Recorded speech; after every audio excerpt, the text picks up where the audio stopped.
చివరిగా 21 నుంచి 25. 21 నుంచి చదువుకుందాం.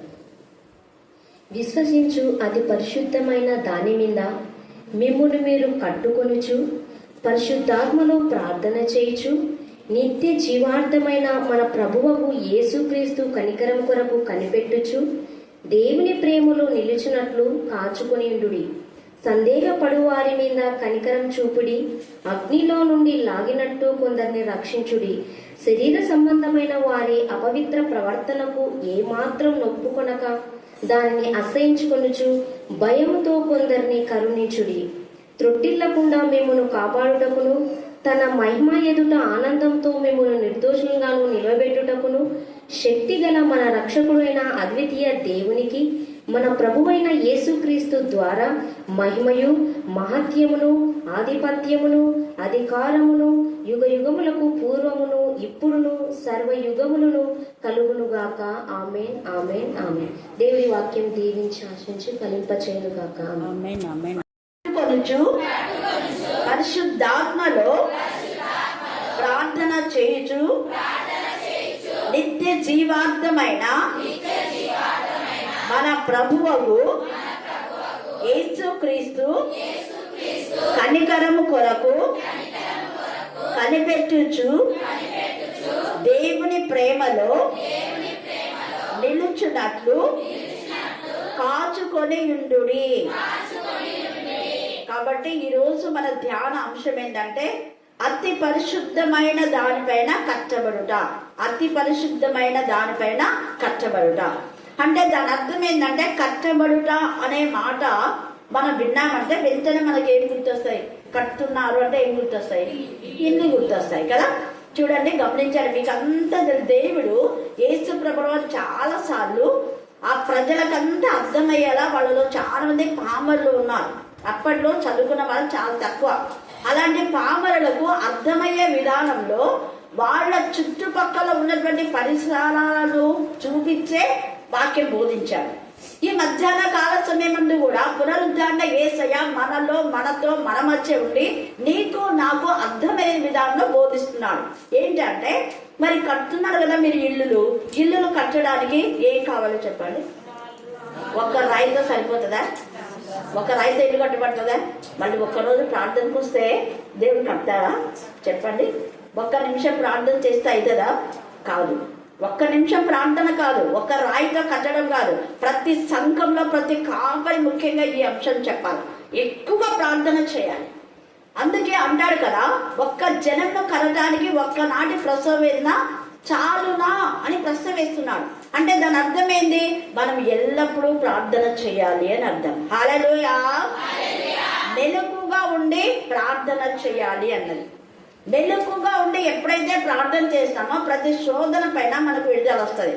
చిన్నపిల్ల ఇంటర్ పిల్లలందరూ చాలా మంది వచ్చారు. దేవునికి స్తోత్రం. ఎప్పుడు కాల్స్ వేరే ఊర్లో ఉన్న వాళ్ళంతా రోజు కాల్ చేసి ప్రార్థనలో ఏకీభవిస్తున్నారు. అంటే వాళ్ళు ఏదో ఒక విధానంలో ఆత్మీయ స్థితిలో కట్టబడుతున్నారు. ఎక్కడున్నా కట్టబడుతున్నారు. కట్టబడడం అంటే ప్రార్థనలో ఏకీభవించి ప్రార్థించడం, వాక్యం చదవడం, వాక్యం వినడం, వాక్యం ధ్యానం చేయడం, దేవుడు మనకు చేసిన మేళ్లను అనేకులకు వివరించడం.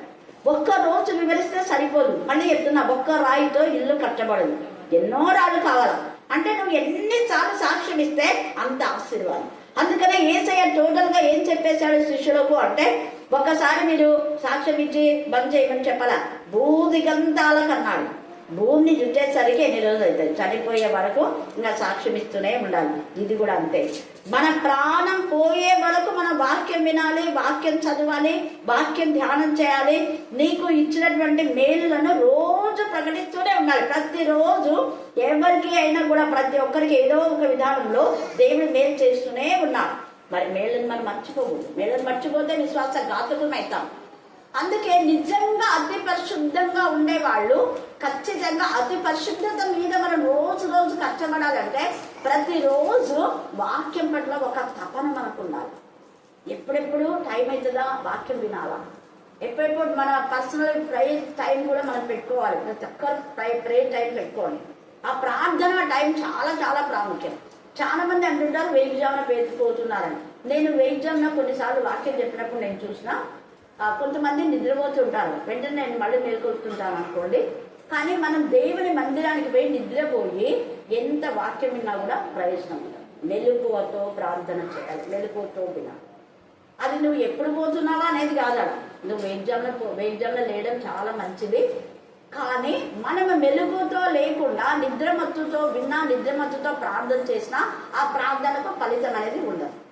నిద్రపోకుండా ఇల్లు కడుతున్నారు అనుకోండి, గౌండా ఏమైతుంది? బాగుంటుందా? అందుకనే వాళ్ళు ఏం చేస్తారు, ప్రతిసారి మట్టం గుండు పెడతారు. ఈ మధ్యాహ్న కాల సమయంలో ప్రతి జీవితంలో ఉన్నటువంటి బిడ్డలందరూ కూడా విశ్వాసం మట్టం గుండు పెట్టుకోవాలి. అందుకే విశ్వాసము ద్వారా మనం కట్టబడాలి. విశ్వాసం అనేది మట్టం గుండు. ఈ విశ్వాసము మనకు సరిగా చూపిస్తుంటది. నువ్వు ఎక్కడున్నావా, లెవెల్ ఇక్కడ తక్కువ ఉంది, లెవెల్ ఇక్కడ ఉంది. నువ్వు లోకం వైపు ఎక్కువగా ఉన్నావు, ఇదిగో దేవుని వైపు తక్కువగానే మట్టం గుండు చూపిస్తారు. ఆ గోడ పైన పెడితేనే ఎక్కడ ఎక్కువ ఉంది, ఎక్కడ తక్కువ ఉంది చూపిస్తారు. చూపిస్తేనే మళ్ళీ ఏం చేస్తారు, ఆ ఎక్కువ రాళ్ళు ఏం చేస్తుంది, తీసేస్తారు. ఏ పక్క ఎక్కువ ఉంటే ఆ పక్క తీసేస్తారు. నువ్వు భూమి వైపు ఎక్కువగా ఆకర్షితమైతే తీసేసుకో. భూ సంబంధమైన విషయాల్లో, శరీర సంబంధమైన విషయాల్లో మనకి చాలా ఉన్నాయి. శారీరక కార్యములు స్పష్టమై ఉన్నాయి. గలతీ 5:19 శరీర కార్యములు తేజగా రాస్తున్నాడు. అక్కడ రాయబడింది చూడండి, గలతీ 5:19 శరీర కార్యములు స్పష్టమై ఉన్నవి అవేవనగా జాగ్రత్తం, ముఖ్యంగా జాగ్రత్తం, వ్యభిచారము మన యొక్క కుటుంబంలో మన వాళ్ళు ఎవరు చేస్తున్నా ఖచ్చితంగా గడిచారు. ఈ జాగ్రత్తము వ్యభిచారం ద్వారా భయంకరమైన దేవుని ఉగ్రతకు గురైపోతారు. అందుకని ఇక్కడ ఏం చెప్తున్నాడు, అతి పరిశుద్ధమైన దాని మీద మీరు కట్టుకోవాలా, మీరు స్థిరంగా ఉండాలి.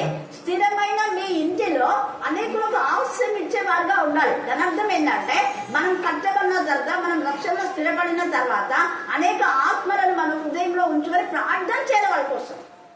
వాళ్ళని మన ఇంట్లో చేర్చుకోవాలంటే మన హృదయంలో ప్రార్థన చేయాలి. నేను చెప్పాను కదా, ప్రభా 5 మంది అయితే క్రైస్తవులుగా మారారు, నీకు చాలా వందనాలు. మరి అన్యులను ప్రవాహం లాగా పంపిస్తావన్నావు కదా ప్రభా, మందిరంలోకి ఎవరు అన్యులు రాలేదు ప్రభా అన్నా. నేను చెప్పాను కదా నిన్న బుధవారం బైబిల్ స్టైల్లో.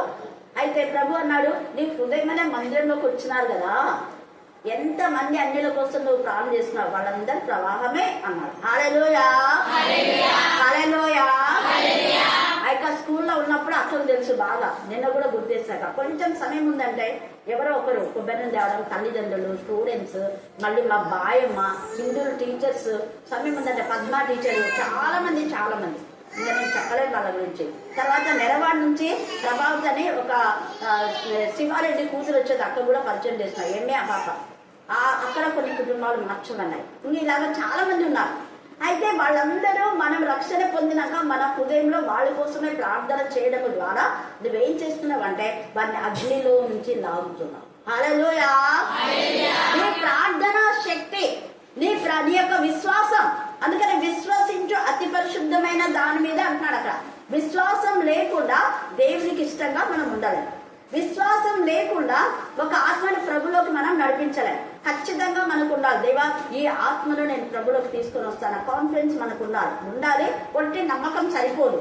వాళ్ళని వాక్యం ద్వారా గద్దించాలి, హెచ్చరించాలి, బుద్ధి చెప్పాలి, ప్రార్థన చేయాలి, సరిదిద్దాలి. అన్ని చేసినా కూడా వాళ్ళు సరి చేయబడలేదే అనుకున్నాం. ఒకవేళ వాళ్ళని లాగాలని మనకుంది, మనమేమో గట్టిగా పైకి శక్తి లోపల కూడా మనం లాగుతానే ఉన్నాం. కానీ కొంతమంది ఏం చేస్తారు తెలుసా, ఆ లోపల నీటిలో ఉన్నటువంటి వాళ్ళు పైన ఉండే వాళ్ళనే కిందికి లాక్కునే పరిస్థితి కూడా ఉంది. అందుకనే నీటిలో ఉన్న వాళ్ళను పైకి లాగాలంటే వాళ్ళ శక్తిని చూసుకునే లాగుతారు. వాళ్ళకంటే శక్తి తక్కువ ఉన్న వాళ్ళు వాడే లాగున్నాడు, వాడిని నేను లాగలేనబ్బా నేను అని అనుకుంటాను. అలాగే అగ్నిలో ఉండే వాళ్ళు మరి వాళ్ళ యొక్క పాపం యొక్క శక్తి పవర్ ఎక్కువైపోతే కొన్నిసార్లు మనల్నే ఆత్మీయంగా పడగొట్టాలని చూస్తారు. దాని అర్థం ఏంటంటే లోకంలో ఇదేలే అని మనకే చెప్తారు, మనకే సోది చెప్పేలాగా ఉంటారు. కానీ వాళ్ళ సోది మనం వినకూడదు. ఎంతసేపు మనం వాళ్ళని పైకి లాగాలని చూడాలి. లాగినా కూడా వాళ్ళు లాగపోతే దేవునికి అప్పగించాలి. హల్లెలూయా, హల్లెలూయా, హల్లెలూయా. యేసే ఇస్కరియోతు యూదా అగ్నిలో ఉన్నాడని తెలుసు. ప్రతిసారి పైకి లాగాలని యేసే ప్రయత్నిస్తున్నాడు, యేసే లాగుతానే ఉన్నాడు. కానీ ఇస్కరియోతు యూదానేమో చెయ్యి వదిలించుకుంటున్నాడు, లోపలికి వెళ్తున్నాడు. పైకి వస్తున్నాడు, లోపలికి వస్తున్నాడు, పైకి వస్తున్నాడు, లోపలికి వస్తున్నాడు. జిగజగల ఊబిలో పడిన వాళ్ళను పైకి లాగాలంటే ఒక కాలు పైకి వస్తే ఇంకో కాలు ఇరుక్కుపోతుంది, ఇంకో కాలు ఇరుక్కుపోతే ఇంకో కాలు పైకి వస్తుంది. ఇట్లా అవుతుంది అన్నమాట. చాలా కష్టం. అంటే దాని అర్థం ఏంటంటే వాళ్ళు తెలిసి పాపం తప్పని తెలిసి చేసే వాళ్లకు ఏమని చెప్పినా విన్నారు. వాళ్ళని భ్రష్టత్వానికి అప్పగిస్తానంటారు. మన పని మనం చెయ్యాలి. అందుకనే అగ్నిలో నుంచి కొంతమందిని ఎలా లాగడానికి మన వంతు ప్రయత్నం మనం చేయాలంటే మన హృదయము దేవునికి ఆలయంగా మారి మన హృదయం అనే ఆలయంలో మనం పని చేస్తున్నా, మనం ఆటోలో ప్రయత్నిస్తున్నా, బస్సులో ఉన్నా, ఎక్కడ ఉన్నా ఒకవైపు మన ఆత్మ దేవునితో లింక్ అయి వాళ్ళ కోసం ప్రార్థిస్తూనే ఉండాలి. అటు ఇటు తిరుగుంటానే దేవా అపన్నకు సుఖమైన ప్రశ్న దయచేయండి. అదే పనిగా కూర్చొని ప్రార్థించేది కొడుతుంటది. దేవా జ్యోతికి సుఖమైన ప్రశ్న దయచేయి, ఎలిసేమకు దయచేయండి. ప్రభా ఇంటర్ పిల్లలు నేను తిరుగుతున్నాయి, ఇందా కాల్స్ వస్తున్నాయి అన్న. అమ్మ ఇప్పుడు ప్రేయర్లోనే ఉన్నానమ్మా నేను అన్నా. చాలా మంది కాల్స్ వస్తున్నాయి, ప్రేయర్ చేస్తున్నా కాల్స్ వస్తున్నాయి. ప్రేయర్లోనే ఉన్నానమ్మా నేను తిరుగుకుంటేనే మనం ప్రార్థన చేసుకోవచ్చు. దేవా పిల్లలు ఇంటర్ పిల్లలు వాళ్ళకి ఉద్యోగం అదే పనిగా కూర్చొని చేసే టైం ఉంటుంది. ఇంకా మిగతా 24 గంటలు మనం కూర్చొని చేయలేము కదా. మన పనుల్లోనే దేవా విజయం ఇచ్చినందుకు అన్న రోజంతా ఇదే మాట అనండి, మీకు ఖచ్చితంగా విజయం ఇస్తాం. నిన్న పిల్లలతో అదే చెప్పించినాం. మీ పాప రాలేదు కానీ మిగతా వాళ్ళందరికీ అదే చెప్పించినాం. దేవా విజయం ఇచ్చినందుకు వందనాలు, విజయం ఇచ్చినందుకు వందనాలు. దేవునికి స్తోత్రం. హల్లెలూయా, హల్లెలూయా, హల్లెలూయా. అందుకనే మనం కష్టపడాలంటే అనేక ఇంటికి అనేక రాళ్ళు కావాలి, అవసరమవుతుంది కదా. ఇసుక అవసరమవుతుంది, సిమెంట్ అవసరమవుతుంది, నీళ్ళు అవసరమవుతుంది. ఇవన్నీ కూడా వాక్యము, ఒక్కొక్క వాక్యం కంఠత చేసుకొని నీ హృదయాన్ని కట్టుకోవాలి. ఒక వాక్యం వింటే అది ఎక్కడ పోతుంది, కానీ హృదయంలో ఏం చేయాలి, అది భద్రపరచుకోవాలి. ఎన్ని వాక్యాలు కంఠత చేస్తే అంత మంచి బిల్డింగ్ తయారవుతుంది. కొన్ని రాళ్ళకు కొంచెమే, నువ్వు కొంత వాక్యం నేర్చుకుంటే నీకు కొంతమే, నువ్వు ఎక్కువ వాక్యం నేర్చుకుంటే పెద్ద బిల్డింగ్ తయారు. పెద్ద బిల్డింగ్ కావాలంటే ఎన్ని రాళ్ళు కావాలి, ఇది మైండ్లో పెట్టుకోండి. నీకు ఎక్కువ ఆశీర్వాదం రావాలంటే ఎక్కువ సమయం దేవుడితో గడపాలి. ఎక్కువ ఆశీర్వాదం రావాలంటే ఎక్కువ వాక్యం చదివి ధ్యానం చేయాలి. తర్వాత ఊకే వాక్యం చదివి, వాక్యం కంఠం చేసి, ధ్యానం చేసి, వాక్యం చెప్పి అది కాదు. కానీ దానికంటే ముఖ్యం ఆ చదివిన వాక్య ప్రకారం మనము ఏం చేయాలి, నడవాలి. ఇప్పుడు అతి పరిశుద్ధమైన దాన్ని కట్టుకోవాలంటే వెంటనే నేను ఆత్మ పరిశీలన చేసుకోవాలి. దేవా నా ఆత్మలో, నా హృదయంలో నీకు విరోధమైన ఆలోచన ఉంటే దాన్ని తీసేయగలను. ప్రాంతం అయితే నాకు తెలుసు, నాకు తెలియకుండా ఇంకేమైనా ఉందేమో నీ వాక్యం ద్వారా సత్యం తీసే ప్రభా. అది నాకు తీసేయడానికి శక్తి లేకపోతే నువ్వే దాన్ని తీసేది లాగి బయట దహింపచేయ ప్రభా అని దావీదులాగా చేయాలి. దావీదు అన్నాడు, అన్ని నేను ఒప్పేసుకున్నాను దేవా, కానీ నీకు ఆయాసకరమైతే ఏదైనా నాలో అంతరంగంలో ఏమైనా ఉందేమో నన్ను సరి చేద్దాను. దేవునికి అప్పగించుకున్నాను దేవా. ఇంకా అది నాకు కరెక్ట్ గానే ఉంది, అదేం తప్పని నాకు అనిపించట్లేదు, కానీ నీ దృష్టిలో తప్పుగా ఉంటుంది. కాబట్టి ఆ తప్పేంటో నాలో నుంచి నువ్వు తీసే ప్రభాని రోజు మనం అతి పరిశుద్ధం అనే పరిశుద్ధత నుంచి అతి పరిశుద్ధంలోకి మనం వెళ్ళాలి. హల్లెలూయా, హల్లెలూయా, హల్లెలూయా. ఈ పునరుద్ధాన శక్తిలో మనం ఎన్ని రోజులు, మరి 45 రోజులుగా మరి ఉపవాస ప్రార్థన చేయడమే కాకుండా ప్రభు బల్లలో పాలు పొందినాం. ప్రభు బల్ల అంటే ఎంత శక్తివంతమైంది. ఆ యేసయ్య నీలో నాతో, ఇంకా మన యొక్క శరీరంలో మనం ఉండకూడదు. ఎవరుండాలి? గట్టి చెప్పండి. నేను కాదు, యేసయ్యనే అంటాడు కదా పౌలు. నేను జీవించి వాడను నేను కాదు, యేసయ్యనే నాలో ఉన్నాడు. యేసయ్య నాతో మాట్లాడతాడు, యేసయ్య నా పక్షంగా విజ్ఞాపన చేస్తాడు, యేసయ్య నా పక్షంగా ప్రార్థన చేస్తాడు, యేసయ్య నా పక్షంగా వాక్యం చెప్తాడు, యేసయ్య నా పక్షంగా సాక్ష్యం ఇస్తాడు. ఇవన్నీ రోమాలో ఉన్నాయి. సాక్ష్యం ఇచ్చేవాడు కూడా మనం కాదు, ఆత్మ తానే మన పక్షంగా ఏం చేస్తాడు, సాక్ష్యం ఇస్తాడు. ఆత్మ మన పక్షంగా విజ్ఞాపన చేస్తాడు. కాబట్టి అన్నిటికీ మనం తండ్రి అయిన దేవునికి సమర్పించుకోవాలి. అందుకే అతి పరిశుద్ధమైన దాని మీద మిమ్మల్ని మీరు కట్టుకొనచ్చు, పరిశుద్ధాత్మలో ప్రార్థన చేయాలి. మనం ప్రార్థన అంటే అందరు చేస్తుంటారు, కానీ నువ్వు ఆత్మలో ప్రార్థన చేస్తున్నావా? ఆత్మ పరిశుద్ధ చేస్తున్నావు.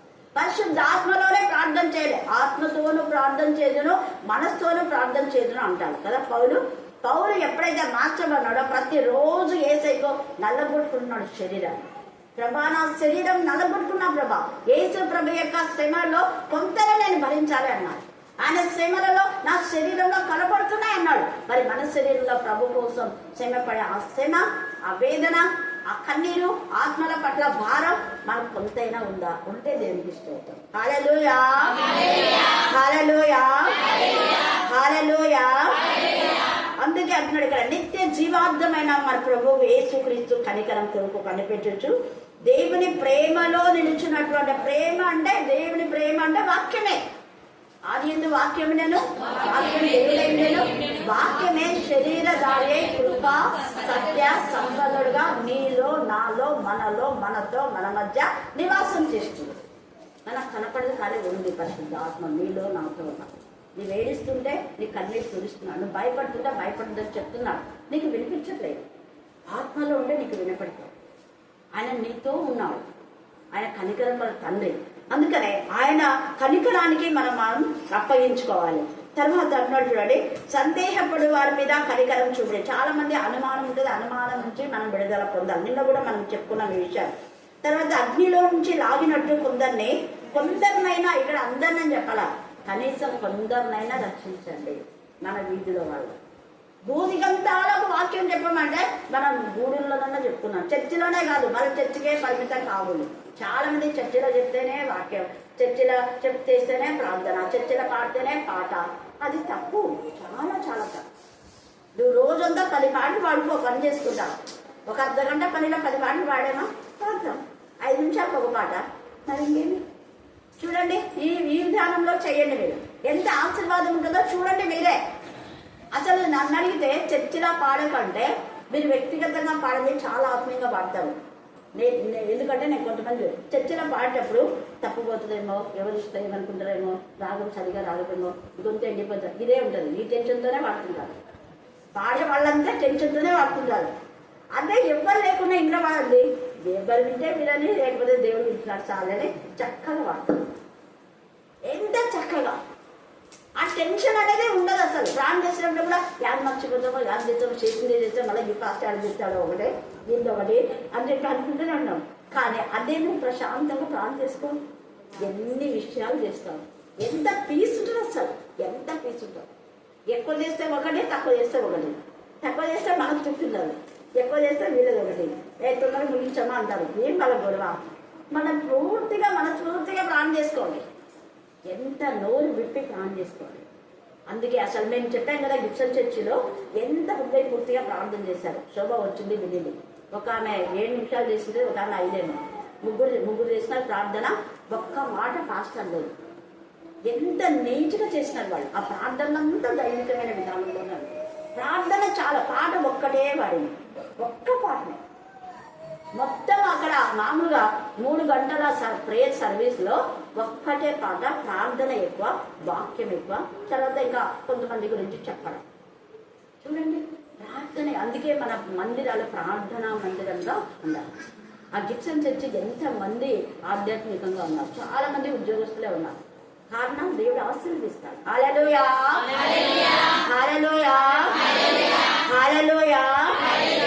అలాంటి దైవజనులు కూడా గౌరవిస్తారు. ఎంత గౌరవిస్తున్నారు వాళ్ళు. పాస్టర్లు కూడా అంతే.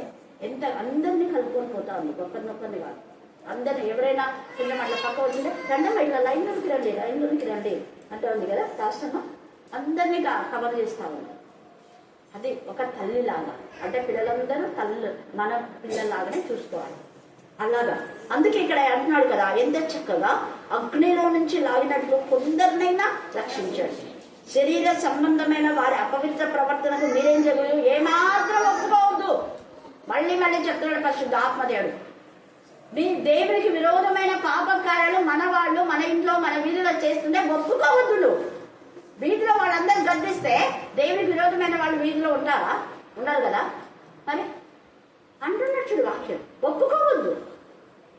శరీర సంబంధమైనటువంటి తాగుడు కానీ, వ్యభిచారం కానీ, దొంగతనం కానీ, లేకపోతే చేతిబడి మాంత్రిక దిగదీసేది, పక్కింటనే దిగదీస్తున్న వెంటనే గద్దించామని. అమ్మ నువ్వు దిగదీసేది పిల్లలు ఉన్నారు, పిల్లలుగా అయమయమైన పిల్లలకు వాళ్ళకి తగులుతుంది అనేది కాదు. ఇలాంటివి చేస్తే పిల్లలు కూడా చూసి అట్లనే చేస్తారు. అవునా కదా? వాళ్ళు కూడా చేస్తారు. నిమ్మకాయలు ఎవరో పెట్టి చేసేది, వాడు కూడా తాగనికి నిమ్మకాయలు చేసుకుంటే వాళ్ళు పోయి జాల్లో పెట్టి 3 రాళ్ళు పెట్టి వాడి నీళ్ళు పోసి పెడుతుంటారు. ఆ చిన్నప్పుడు పిల్లలు విషమించాలి. చేదైనా వేరు ఏదైనా మొలిచి పిల్లలు కలవరపరచకుండా. అందుకనే మన యొక్క ప్రవర్తన వాళ్ళ దగ్గర సరిగా ఉండాలి. ఇక్కడ ఎంత చక్కగా ఎప్పుడు ఒప్పుకోవద్దు అంటున్నాడు. మీరు పొలంలో వెళ్తారు, ఆ ధాన్యంకు కొబ్బరికాయ పడ్డా ఒప్పుకోవద్దండి. కూలికి మీరు వెళ్తారు కదా, మనమంతా ప్రార్థన కోసం వాక్యం చదువుతున్నాం, నీకు సిగ్గుందా అని చెప్పండి. ఇట్లనేనండి. బుద్ధి ఉందా నీకు? కొబ్బరికాయ కొడతావా నువ్వు? దేవుని బిడ్డవై ఉండి వాక్యం తెలిసి మందిరంలో ప్రార్థన చేస్తావు, పాడుతావు, కొబ్బరికాయ కొడతావా? చెప్పండి. ఆ బొట్లు పెడతావా నువ్వు? చెప్పాలి. ఒప్పుకోవద్దు. మీరు ఒప్పుకున్నారే అనుకో, మీరు ఎవ్వరు గద్దించలేదనుకో, మీరు కూడా ఈ పాపంలో పాలు కావాలి. ఈ మధ్యాహ్నం మంది దేవుడు నీతో నాతో మాట్లాడుతున్నావు. నువ్వు ఈయన తప్పు చేసే వాడిని గద్దించకపోతే ఇందులో నువ్వు కూడా భాగస్వామి అయిపోతావు. అందుకే అన్నాడు, అపవిత్ర ప్రవర్తనకి ఏమాత్రమును ఒప్పుకొనక దాన్ని ఏం చేయాలంట? అసహించుకొనుచు. మళ్ళీ ఏమంటున్నాడు? మూడవది, భయంతో కొందరిని కరుణించుడు. దేవుని భయం. భయం అనేది ఉండాలి. ప్రభా, వీళ్ళు ఈ నీచమైన పని చేస్తున్న ఎంత ఉగ్రత వస్తుందో ప్రభా. వాళ్ళ కొబ్బరికాయ కొడతారు, అక్కడ అమ్మడానికి పోతే రేట్ తక్కువ అయిపోయిందక్క అంటుంటారు. ఎందుకైంది? వాళ్ళ కొబ్బరికాయ మరి ఎక్కువ చేయగలరా? నేనంట ప్రార్థన చేయకంటే ఎందుకు ప్రార్థన? ఆ కొబ్బరికాయ కొట్టినావు కదా, ఇంకెక్కువ రావాలి. మరి ఎక్కువ రావాలా? ఎందుకంటే అన్ని పరాల కంటే కొబ్బరికాయ 70 రూపాయలు 80 రూపాయలు ఉంటుంది కదా, మరి ఎక్కువ ఎందుకు రావాలా? నీకు రావాలా? నేను ఎందుకు ప్రార్థన చేస్తా? నువ్వు కొబ్బరికాయలు పోయి అడుగుకో, ఎక్కువ ఈ దేవా అని చెప్పి అనుకో, అదే నీకు దేవుడు అయిపోయింది. చూడండి, అందుకే దేవుడి భయం ఉండాలి మనకు. ఒకటి మనం అసహించుకోవాలి, ఏమాత్రం ఒప్పుకోవద్దు. తర్వాత దేవుడి భయంతో వాళ్ళని కనికరించాయో దేవుని ఉగ్రత వస్తుందమ్మా, ఉంది ఇట్లా చేయొద్దండి దేవుని పిల్లలని చెప్పాలి మనం. తర్వాత చూడండి 24వ వచనం చదవండి. ఎంత బాగా చెప్తాడు. మీరు ఎప్పుడు తొట్టుపడరు, ధైర్యంగా ఉన్నాడు. తొట్టిల్లకుండా మిమ్మల్ని కాపాడటకును ఆయన మహిమ ఎదుట ఆనందంతో మిమ్మల్ని ఆనందంతో, పిల్లలందరూ ఎంత ముఖాలు ఆనందంతో ఉన్నాయి, అందరు ఫస్ట్ క్లాస్ నాకు ఎంత సంతోషపడుతున్నారు. ఆనందంతో మిమ్మల్ని నిలబెట్టుటకు నిర్దోషులుగా. ఇదేంటంటే దేవుని దగ్గర మనం పాపం లేకుండా నిర్దోషులుగా ఉండడానికి దేవుడు మన కోసమే సిలువలో బలియాగంగా ఆయన శరీరంను దున్నబడింది.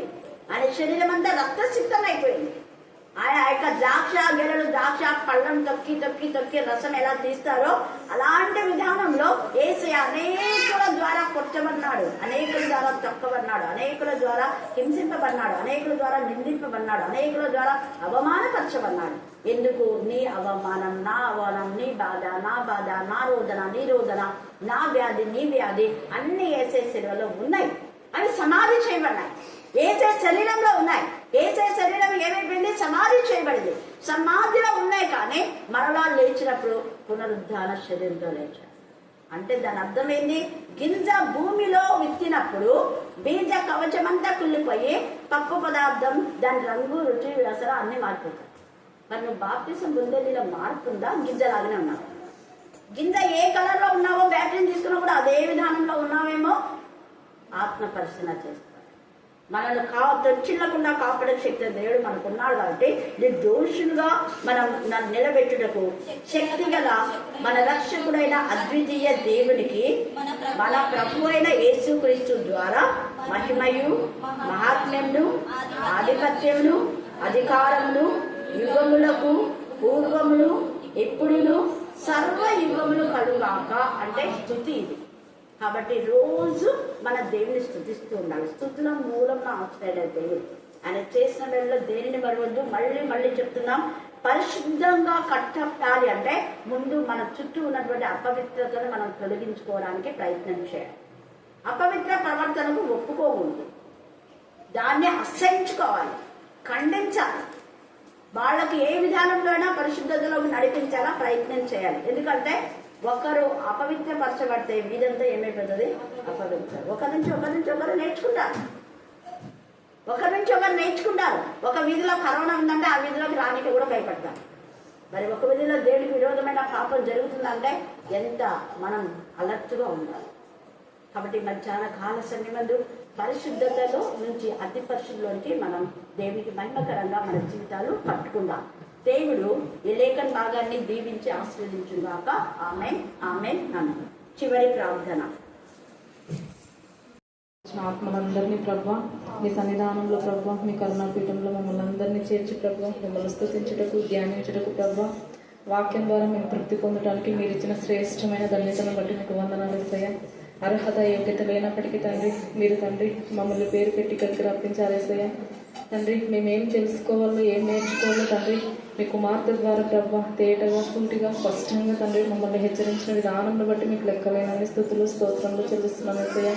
అవును ప్రభా, మరి దావీదు వారి ప్రభా ఇంకా మాలో ఏవైనా సరి చేసుకునేవలసిన తండ్రి విషయంలో నుండి తండ్రి మాతో తేటగా మీరు మాట్లాడండి యేసయ్య. మా హృదయ ఆంతరాంగికంలో నుంచి తండ్రి మిమ్మల్ని గోజారుటకు మీ కృపా సహాయాన్ని మాకు అనుగ్రహించండి. ఎప్పటికప్పుడు ప్రభు మీ వాక్య ధ్యానం చేత తండ్రి మేము ధ్యానిస్తున్నప్పుడే తండ్రి మా లోటుపాట్లను మేము సరిదిద్దుకునే జ్ఞానం చేత మీరు మమ్మల్ని నింపండి యేసయ్య. మీకే స్తోత్రం నాన్న. మా బ్రతుకులు ప్రభు పరిశుద్ధతలో నుంచి అతి పరిశుద్ధతలోకి వెళ్ళలాగున సహాయాన్ని అనుగ్రహించండి యేసయ్య. మేము ఏదో వెళ్తున్నాం వస్తున్నాం అనిలా కాకుండా ప్రభు మిమ్మల్ని పోలి నడుచుకునే జ్ఞానాన్ని మీరు మాకు అనుగ్రహించండి యేసయ్య. అనేకులకు ప్రభు మాదిరికరమైన జీవితాన్ని మీరు మాకు అనుగ్రహించండి యేసయ్య. మీకే స్తోత్రం నాన్న. మీకే స్తోత్రం, మీకే స్తోత్రం, మీకే స్తోత్రం, మీకే స్తోత్రం చెల్లిస్తున్నాం యేసయ్య. అవును ప్రభు ఇక్కడ తండ్రి మరి మినిస్ట్రీలో వచ్చే ప్రతి ఒక్క బిడ్డ ప్రభు మరి ఇంటర్ విద్యార్థులు ప్రభు తండ్రి విజయవంతంగా ప్రభు ప్రతి ఒక్క బిడ్డ ఫస్ట్ క్లాస్లో పాస్ అయ్యారని మేము విన్నాం యేసయ్య. అందుని బట్టి మీకు లెక్కలేనండి స్తోత్రం స్తోత్రం స్తోత్రం స్తోత్రం స్తోత్రం స్తోత్రం చెల్లిస్తున్నాం యేసయ్య.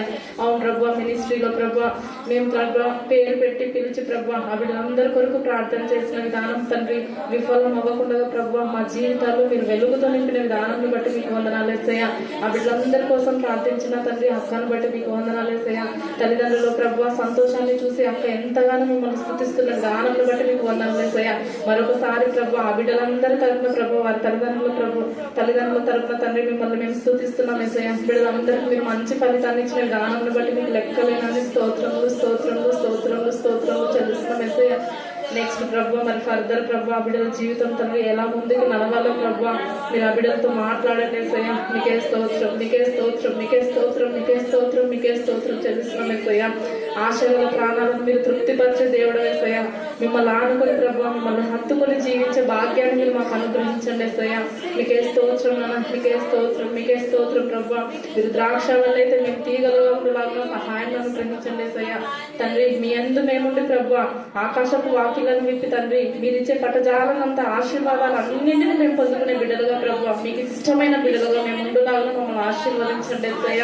మీకే స్తోత్రం నాన్న. మీకే స్తోత్రం, మీకే స్తోత్రం, మీకే స్తోత్రం ప్రభు. లోకంతో మేము పూర్తిగా వేరుపరచబడి ప్రభు యేసయ్య లోక మాలిన్యతల చేత తండ్రి మేము అంట పడకుండా ప్రభు మీ సన్నిధిలో మాత్రమే తండ్రి మేము జీవితాన్ని గడపడానికి సహాయాన్ని అనుగ్రహించండి ప్రభు. మీ వాక్యంతో తండ్రి మేము ముందుకు వెళ్ళలాగా మా బ్రతుకు దినాలు అన్నింటినీ మీరు ఆశీర్వదించండి యేసయ్య. అవును ప్రభు మేము ప్రత్యేకంగా ఇప్పుడు తండ్రి మరి బల్ల కోసం ప్రార్థిస్తున్నాగా మీరు కృప చూపించండి యేసయ్య. మీకే స్తోత్రం నాన్న. అయోగ్యంగా మేము చేయక ప్రభు యోగ్యత కలిగిన జీవితాన్ని జీవించడానికి కృపా సహాయాన్ని అనుగ్రహించండి యేసయ్య. మీ జ్ఞానం చేత మమ్మల్ని తృప్తిపరచండి. మీ జ్ఞానం చేత మమ్మల్ని హెచ్చరించండి. మీ జ్ఞానం చేత మాకు బుద్ధి చెప్పండి యేసయ్య. తండ్రి మేము ఎవ్వరితో తండ్రి పాయింట్ అవుట్ అవ్వకుండా ప్రభు మిమ్మల్ని నమ్మిన బిడ్డలు ప్రభు తలెత్తుకుని జీవించలాగిన సహాయాన్ని అనుగ్రహించండి యేసయ్య. మీకే స్తోత్రం, మీకే స్తోత్రం, మీకే స్తోత్రం ప్రభు.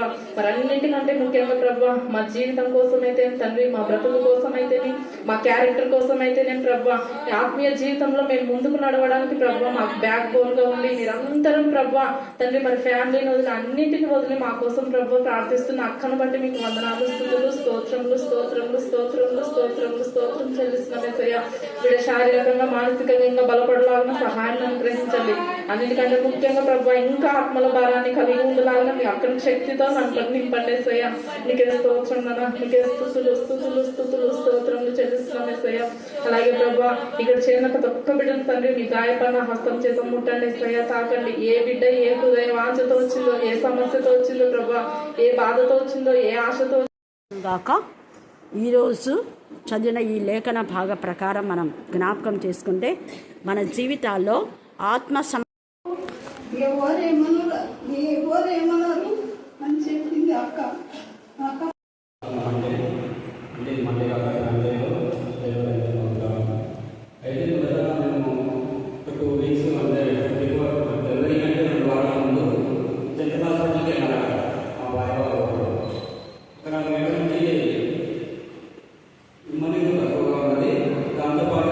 బిడ్డ కూడా అర్థం ఉంది నార్మల్ డెలివరీ సాధ్యం కాదు. మీరు వెంటనే మంగళవారం వచ్చి